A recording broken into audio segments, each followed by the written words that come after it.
Welcome to a very hot day here at Universal Epic Universe. We're here today not for rides and shows and even so much dining, but today I want to do something really special. I want to take you through what we know of the incredible backstory of Celestial Park, the entrance land through which you access the 4 portals beyond to other worlds.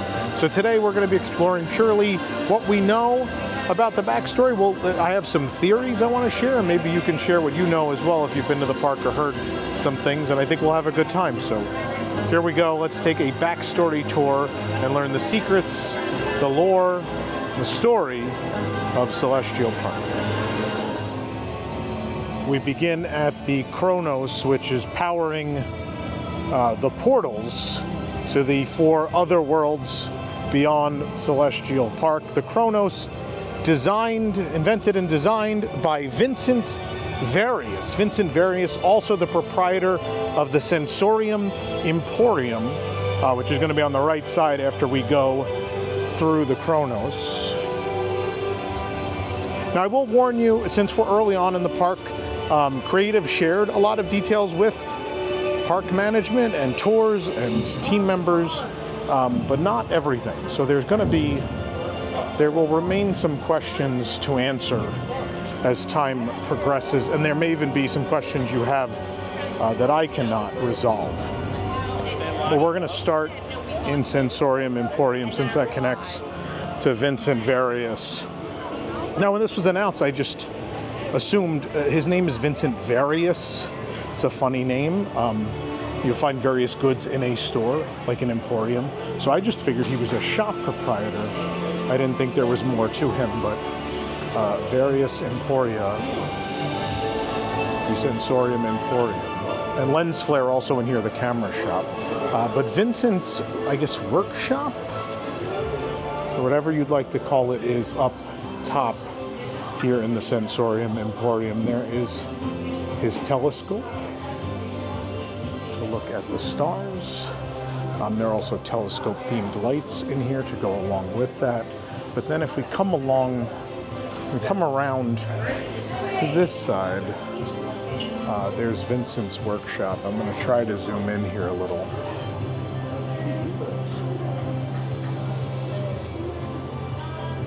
You can see actually there is a drawing of a portal and such on his chalkboard.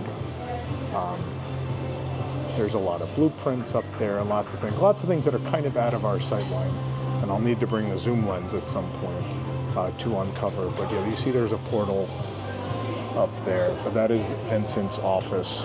While we're in here, I'll talk a little bit about the Christmas store, which is hosted by actual Santa Claus. So this is the story. Santa Claus has found Celestial Park, and I guess has a workshop here. You'll find some familiar friends and items on the conveyor belt going down into his sack, his bag. There's some other cute artifacts. There's that robot going by right now. We've got, I think that's a moon ship, like Captain Cacao's. It might even be Captain Cacao's. I think it is. And then there's a very recognizable face in Earl the Squirrel. And there's actual Captain Cacao, like a wood toy version, I think. It's also a steampunk or Vernian rocket going by too. You get the idea. And this is North Star Wintry Wonders. But yeah, Santa Claus has found Celestial Park in backstory. Yes, I do have my phone out. I haven't remembered all of this. I have pages and pages of notes in my phone, so I can give you all the proper information to make sure I'm correct. This is kind of how it always starts for me when we learn backstories and things of parks. I like to write them many times. I write them, an initial note. I write them in a story, and the more I write things, the more I remember them. And eventually it is committed to memory. So we're in the Court of the Moon, which is where Luna is. Luna, the goddess The goddess Luna draws the veil, the worlds, as colors pale. Her glowing face reflects the light and pulls the stars into the night. She creates night. Now, we still haven't seen the nighttime moment that's supposed to happen. When day goes to night, the park is handed over to Luna by the god on the other end of the park, and that hasn't happened yet. But, so, we are in the chaos. This is the chaos. The chaos in our world refers to the moments after the Big Bang. The Big Bang happens, and the aftermath of the Big Bang is the chaos, the formation of all the galaxies. And so, obviously, it is not very calm over here. It is chaotic. There is water flowing from these fiery pillars. There's a waterfall flowing into multiple other waterfalls. All these waterfalls flowing into the Luna statue and going out towards the rest of Celestial Park. The other bodies of water do have names, and I will tell you them as we continue to walk along. Now, this is the Court of the Moon. We know that because the information pillar here says Court of the Moon. Now, Otherworld's Mercantile doesn't really have a backstory. It's just a collection of goods from all of the other worlds. There is no known proprietor. There's no known backstory at this point. What we do have backstory for, though, is Celestial Sweets and Moonship Chocolates. You've heard this one. It's Maya of the Skies.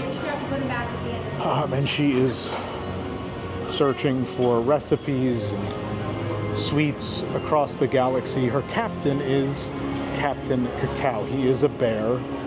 He's on the back of the ship there. You'll see in this statue, he is a full-size, full-grown bear in a captain's hat, a la Captain Crunch. And she is searching. So, again, this is not stated, but my general belief is that he's just kind of rented out.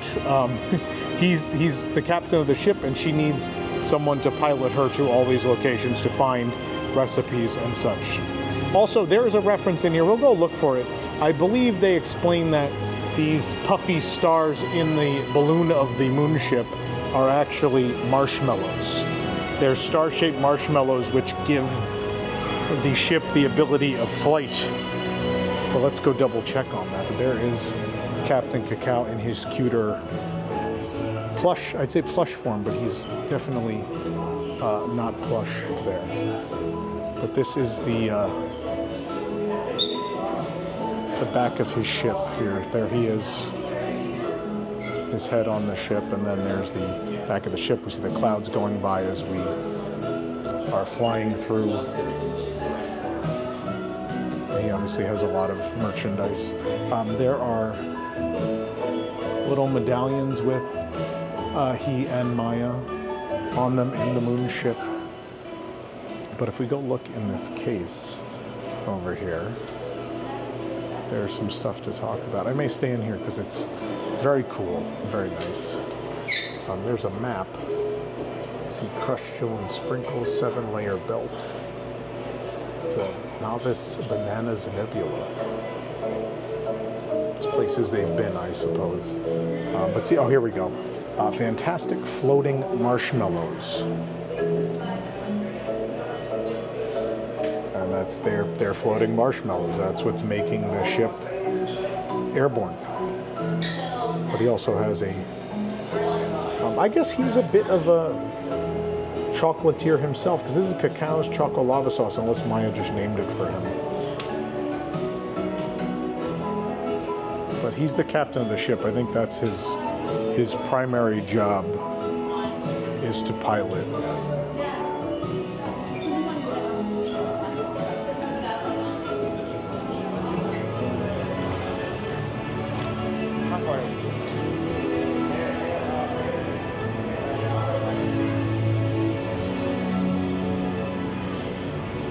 We'll march along this way past Atlantic. The sit-down restaurant, if you haven't checked it out, we do have a video review of Atlantic. Since then, I have dined there again. We ate there at night, and it was wonderful once again. If you eat there during the nighttime show, the fish overhead actually light up in synchronization with the show, at least the beginning moments of it. So you might want to plan that reservation accordingly. That being said, during these summer months, you'll have limited nighttime hours in this park, and if doing Stardust at night or even Constellation Carousel at night is on your list, it may stop you from doing that. So we're going to take this recently opened path down here. The backstory, as much as we know of the backstory of Atlantic, is that a sailor and his crew, the sailor's name is Fernando. Fernando sailed through the Bermuda Triangle, and it took him here to Celestial Park. And that is why throughout the restaurant you will find a number of items that look like nautical equipment. They're actually the pieces of his ship that brought him and his crew here. Now, with Atlantic here, there is a nautical theme to this next body of water. The Chaos runs into Neptune Lagoon. Neptune Lagoon, named for the god of the sea, Neptune, but also it sounds a whole lot like an island in another nearby theme park. That would be Islands of Adventure, and that would be Toon Lagoon. So this, Neptune Lagoon.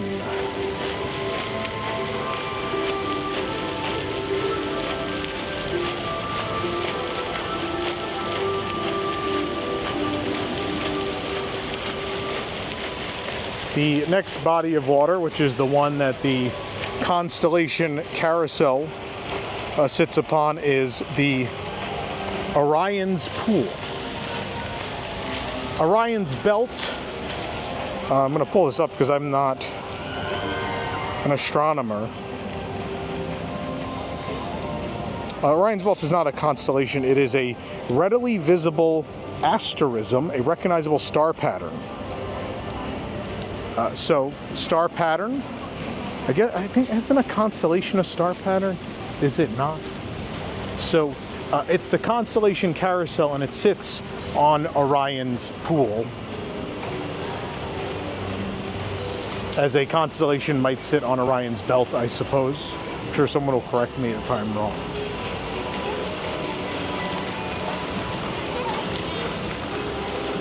As of now, there's no known backstory to the Constellation Carousel, but something you want to look for is these glass panels when you're in there. You can kind of see it a little bit from here. Will cast a lighted shadow onto the ground with the phases of the moon, and the phases change as you go around the carousel.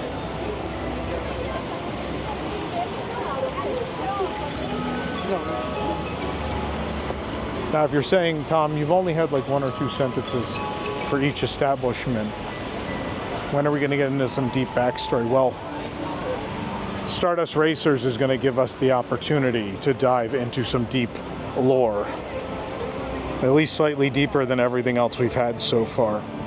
But Vincent Various is involved in this backstory again. So originally, the primary form of transportation of the Celestians was comets. They would rope down the comets and ride them. Well, they roped them down. They probably just roped them and went along for the ride. So this was not a great form of transportation because you could not control where the comet was going. But this was a primary form of transportation. So throughout the queue, the entrance, some other spaces, you'll notice there are some moments that feel maybe like a metro station, maybe like a European train station at times. Color scheme, obviously, we're also sort of near the nearest portal to Stardust, at least its entrance, would be the Wizarding World of Harry Potter Ministry of Magic, which is not, the location is not the Ministry of Magic, but it's at Place Cacao, which is Wizarding Paris in the earlier half of the 1900s. So to blend, to start making that transition for you, there are definitely some European and French influences down in this direction. Jules Verne was French, and so there's a lot of Jules Verne influence, which draws a lot of comparisons to a Disney attraction, which would be the Space Mountain attraction in Disneyland Paris, which originally was Space Mountain de la Terre à la Lune. That's from the Earth to the Moon. So some definite comparisons here. Another space traveling roller coaster of sorts. Well, it's not really the story. Again, it was a type of essentially public transportation. And so that's why, especially when we get in that queue, there's a lot of tile and it looks like a metro station. What I've also enjoyed is there are nearby establishments and buildings that continue that public space theme in a way, whether it be Celestial Park, because you're in a park, or because you're near public transportation. There are definite architectural signs of where you are at the restrooms. So the restrooms down here in this back pocket near Stardust, you'll notice, feel like they could be at a public park or they could be near a metro station. What draws the comparison to the metro for me, or subway or anything of that sort, is the tile work restroom sign. So that restroom sign is all tile. But yeah, it looks like a restroom that you find in a public park or something of this sort. But we can actually from here see the brick, all the brick and the lighting fixtures. You definitely get a vibe of old-timey public transportation station, whether that be, you know, Parisian, New York City, a number of those older cities, something along those lines.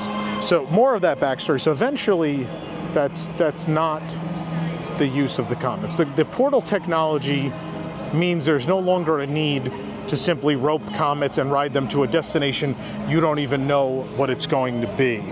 So not only Vincent Various, but Omar, who is a chronocosmic engineer, Omar runs the Meteor Astropub, which is just across the way. So he has a connection across the street here. It says up here, just lose yourself among the stars and dance across the edge of night. You'll catch a comet in its flight. We are catching comets.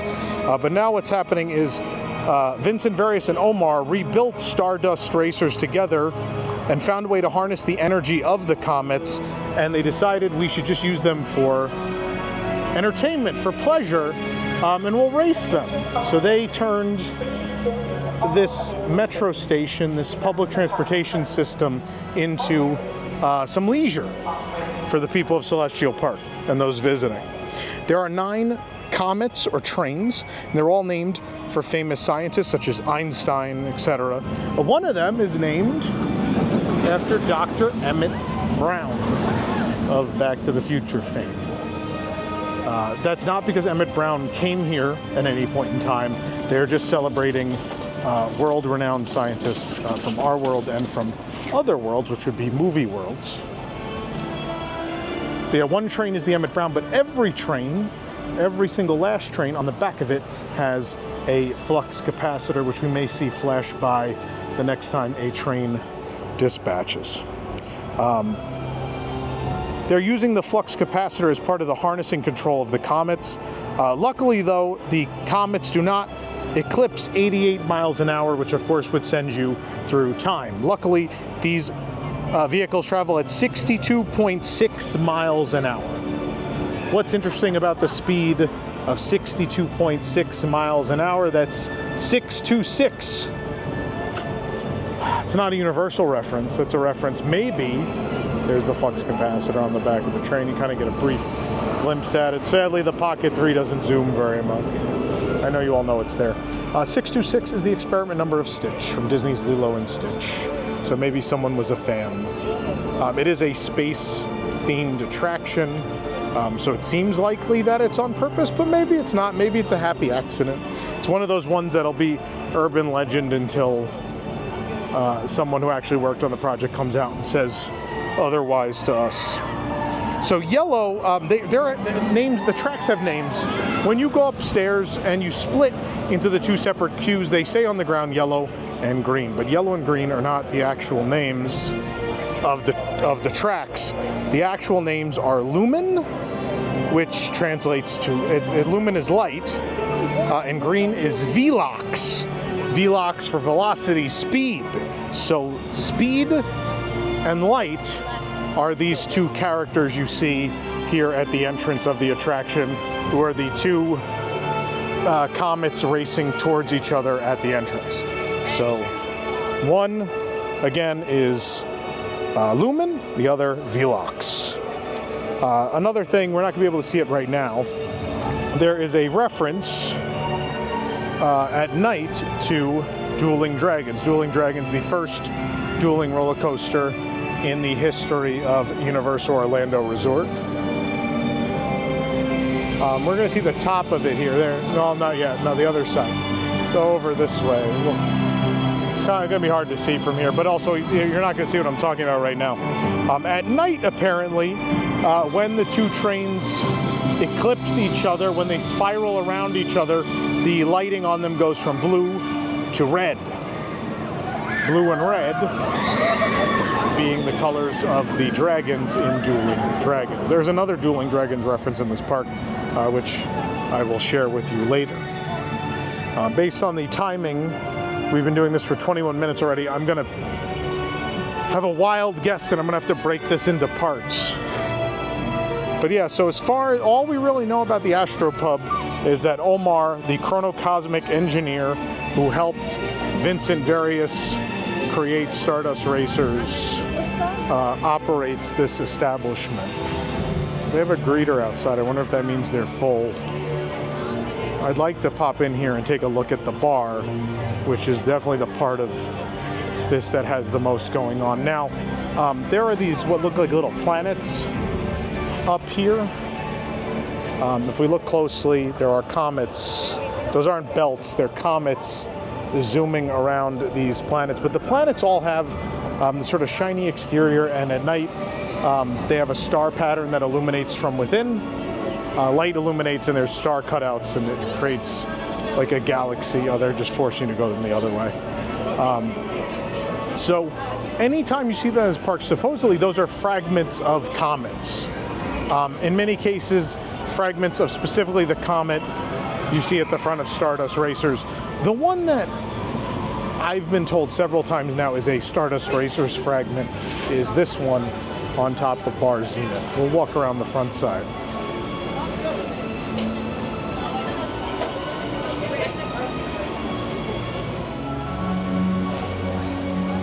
Yeah, so this on top of Bar Zenith is a fragment. This one I might believe more so. It is silver, and the ones in the queue, the fragments in the queue for Stardust are also silver. So that makes more sense to me. Perhaps these on the exterior of the Astropub are just homages. We're now on the other side of Celestial Park. We're between Nintendo World and Dark Universe. There, of course, is a Nintendo store.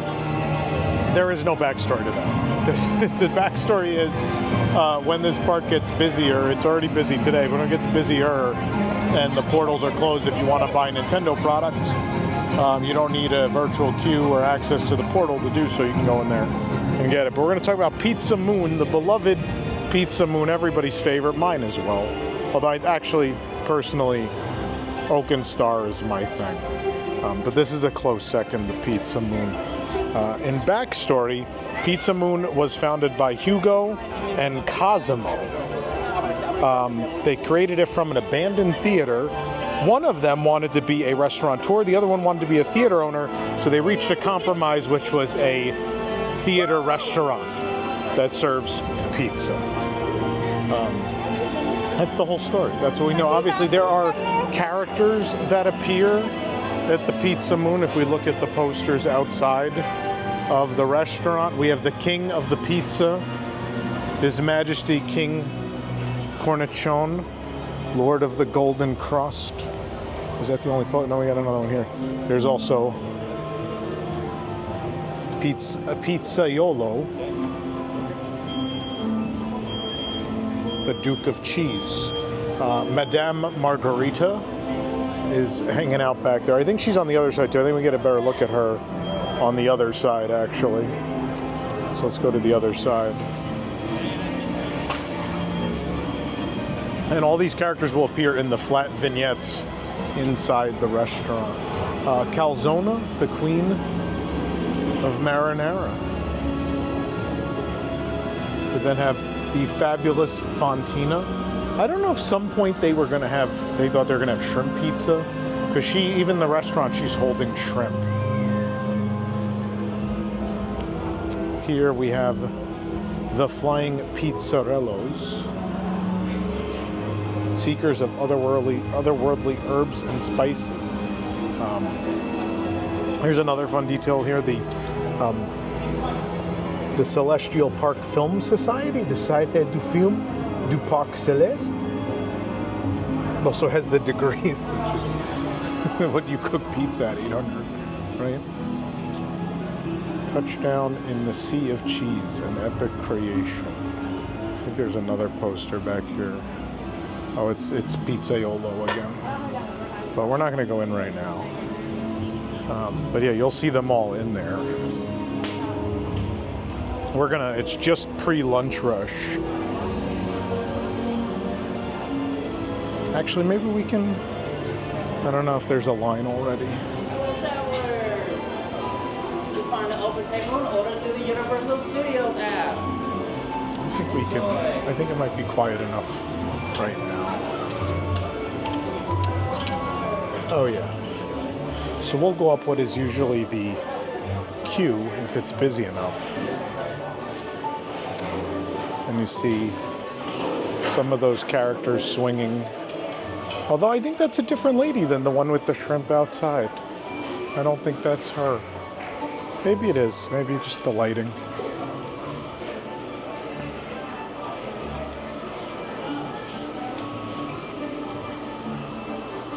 There's Queen Calzona. What is happening? Something's happening. Oh, I have not seen this. So I guess every so often they'll pop in. He's grating the cheese on his propeller backpack. Fantastic. Calzona, eventually she'll fall back into her pie home. But there we have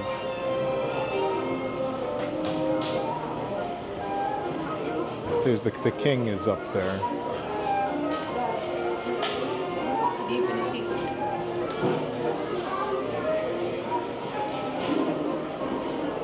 A magnificent interior.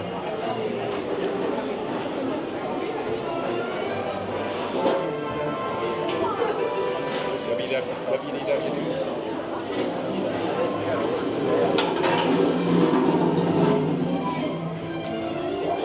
And we're gonna come back out this way, and we'll make our way to Oak and Star before they get their big lunch rush as well, so we can take a look around.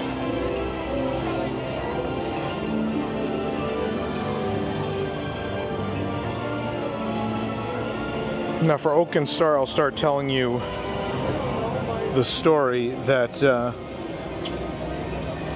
some animals which are named at the restaurant, which would be the Plastered Owl, he has his own bar. There's also Ramblin' Raccoon. Forget all of them. There's a number of them, but these animal friends fell through the stump of an enchanted oak, which, yes, we are to assume is the enchanted oak from the Lost Continent at Islands of Adventure. That is no more. It also was resurrected. It appeared again for Halloween Horror Nights when they did the Dueling Dragons house. Choose thy fate.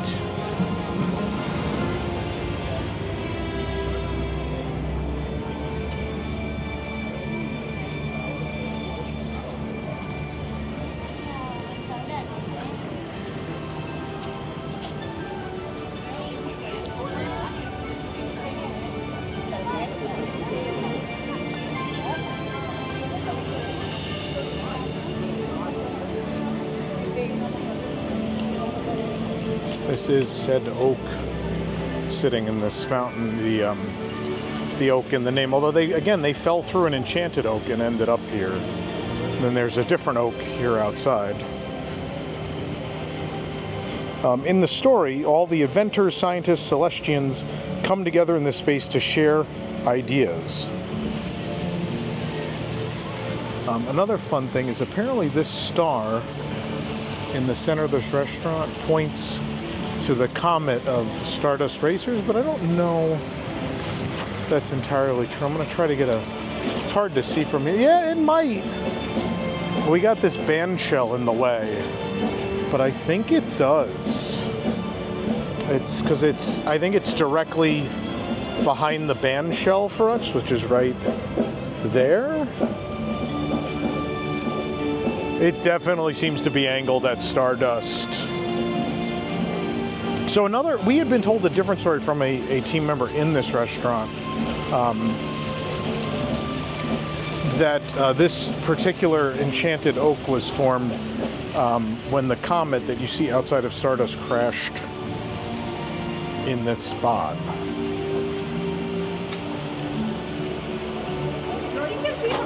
Looked up. I saw the one back. Thank you. With the lights not behind you. So I just want to show some of the animal friends. There's some of them up here in the tops of these columns. There is the owl. I don't know who that is. But you'll see painted on the walls, these are hand painted. There are wolves over here. The three rooms also have names. More animals on the wall here. And live music today. Very nice. This room is the owl, as this is where... Oh, what is happening in here? This is where the Plastered Owl bar is, so this is the owl room.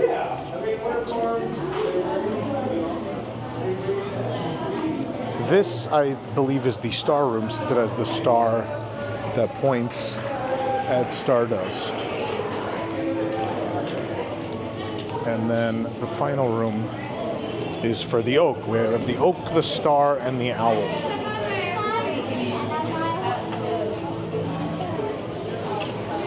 Here is the oak room, which has a lot of wood, a treetop. Not that there wasn't a treetop in the other spaces, but yeah. And then I almost thought this was the owl room because there's owls in the fireplace, but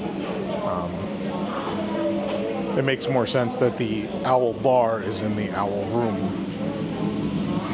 There's an owl. It's not running today. Beautiful space. For me, it feels like if a 1980s Friendly's crashed in the woods. It's got some of that vibe, but then like with a little bit of like Wilderness Lodge in it.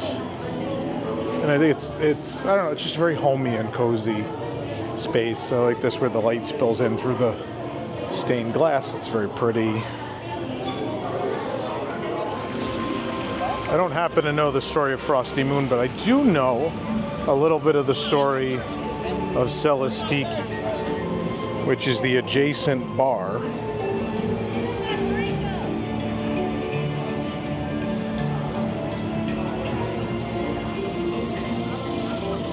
The proprietor, the purveyor of Celestiki, is of the Wattori. Wattori are, of course, the villagers from Volcano Bay. So a little bit of Volcano Bay has made its way to Epic Universe. Now it is a she, I believe. She followed a fish called the Kanuku to Celestial Park. I think there's a drink named for the Kanuku on the menu. There should be, right? Oh, it's the cold stuff. Here we go. There it is, the Kanuku Daiquiri. Welcome, traveler. Hi. Which is named for the fish that she followed.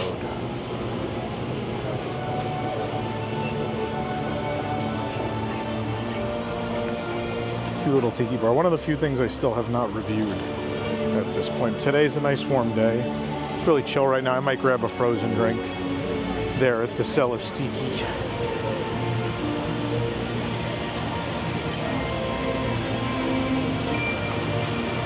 I think we're gonna go try to take a look in Meteor Astropub. That'll complete Celestial Park. Now, Blue Dragon has, I love the interior of Blue Dragon. I love the food at Blue Dragon. Please watch our review. The backstory is a little weak because it feels like just a rip-off of some of the other stories, and it's that this woman has, you know, been searching the galaxy for the best Asian food recipes, and it's kind of all there is to it. Maybe I'm missing some of it, I don't know, but it just doesn't seem terribly exciting. It's kind of already the Maya of the Skies story, but instead of chocolate and sweets, it's Asian food, which, I don't know, doesn't do anything for me. There's so many great tales and stories and incredible source material you could have used, like stories from real Asian cultures, and tie that into Celestial Park and created like something really fun of that backstory. I think you had so much source material you could have used from those cultures, and just to be like, she just looked around for Chinese food.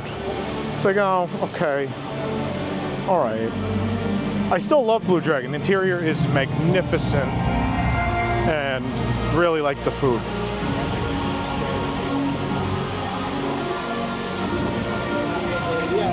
Now, the Astropub has real solid food and interior. It's my least favorite interior in Celestial Park. It's pretty plain other than the bar. So what I want to look at is, I think I've only glanced at the bar once.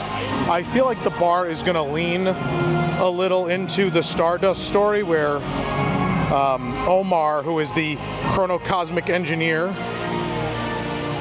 that worked with Vincent Various, he's the proprietor here, so I think we're going to have some sort of reference to Stardust there. I remember something of a shooting star or something on the bar. I want to take it. Let's go in the main entrance. I've had a couple of drinks from this bar, but I haven't sat at it. I know there's more menu of it to get. The bars have been the thing I haven't really gotten around to.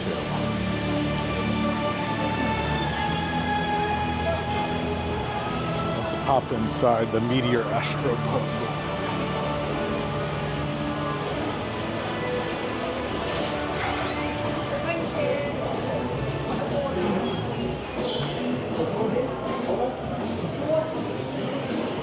Maybe not, maybe I was wrong.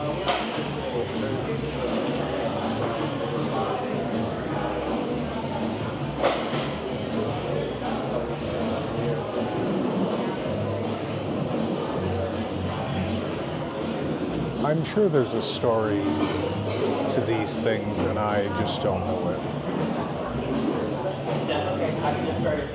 That's a big barrel.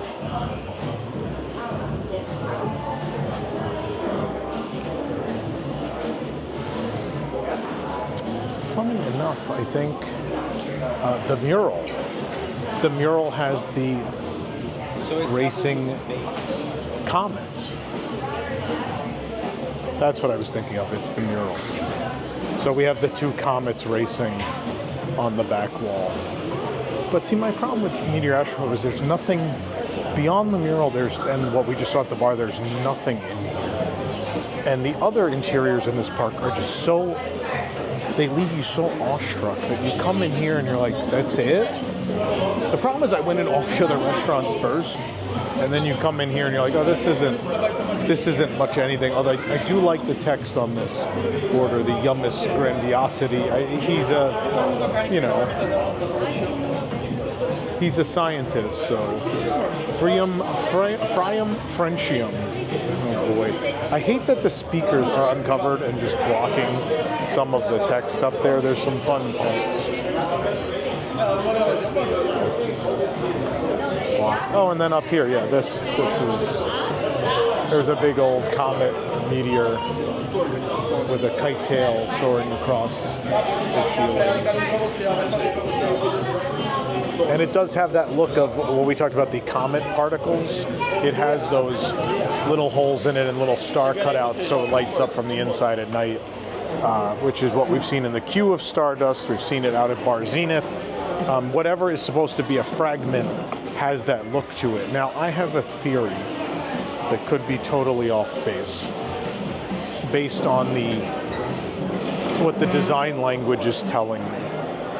So we just looked at that fragment. We'll go look at the Bar Zenith fragment out here, and we'll find that connective tissue. There's a little bit of that going on with these guys up here too. There's little holes and cutouts on them. But Bar Zenith, that same style,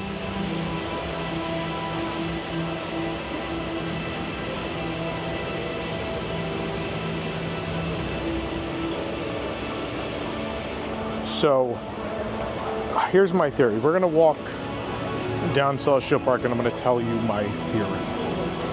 And I could be totally wrong.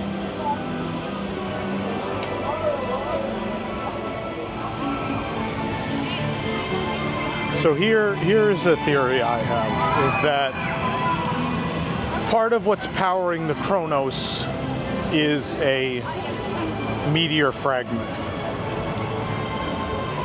I tend to think meteor fragments or comet fragments are what's powering the Stardust trains. Obviously, I know the flux capacitor is there. The flux capacitor needs a power source. So my theory is that there is a silver ball, like half of a silver ball underneath the flux capacitor on the Stardust trains. Now, it doesn't have the little holes or the star cutouts, so maybe my theory is off base.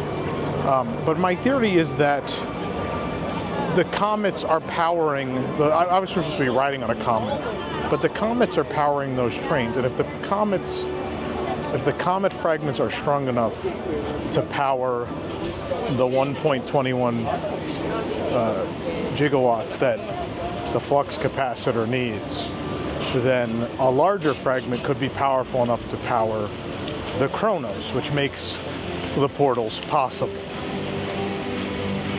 Now, I don't know that Vincent Various slipped on a toilet seat and hit his head and came up with the Chronos. I don't know if that's the story. But there is that fragment on the Chronos. We're going to go look at it. I think that's a good place to end our Celestial Park backstory tour. And then there's the future expansion restaurant, which is not a thing yet. It's just, the building's there. We don't know what it's going to be. I don't know if they know what it's going to be. My theory is you built it, you have it, so that way when you need more dining capacity, you can turn that over pretty quick. And you could also find out from guest feedback the next several weeks and months what are the food items they feel, or the cuisine type they feel is missing from the park, and then you can lean into that with that menu and that venue.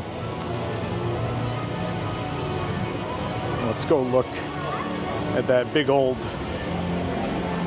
comet fragment. Look, there's people.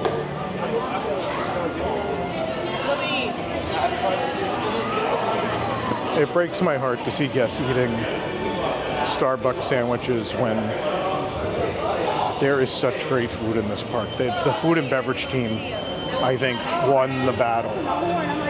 It was a hard battle to win, but I think food and beverage did it. Oh, I didn't talk about Club Jupiter. So VIP Tours operates out of Club Jupiter. Believe it or not, that has a backstory. A little bit, not a lot, just a little bit. The Ganymede family. The Ganymede family is the most prominent family in Celestial Park, and they are the ones who run Club Jupiter. So, there you go. So here is the fragment. There it is. I don't know if I can get closer. So it absolutely has the little holes in it. At night you'll see it light up the same way the ones in the Stardust queue and on the Astro Pub and on Bar Zenith and all of those light up. So it's there, and we assume it's it's got to have something to do with powering the Chronos. But again, my theory is the smaller ones are powering the Stardust trains, and this real big one is something Vincent Various needed to get the Chronos to work and to get the portals to work as well. That's my story, and I'm sticking to it. If you know something, if you're a team member, you know a team member, you've heard a story, let us know in the comments, please. I'd love to try to learn more about Celestial Park. If they've spent the time to build all this backstory, you know, let's figure it out. Because that's what's great about theme parks, is the theme. It's great that there's all these details to learn and uncover, and it's kind of, for me, it's the most fun part of the fandom, is the swapping and sharing of stories and learning of what the designers had in mind, their grand vision. So we're going to do this with the other portals as time goes on. But hit the like button, please subscribe, and let me know what you liked, what you didn't like about this little tour. And I don't know what should I read the thing? You wonder next which path to chart. The answer lies within your heart. My heart's currently burning from the marinara sauce at Toadstool Cafe.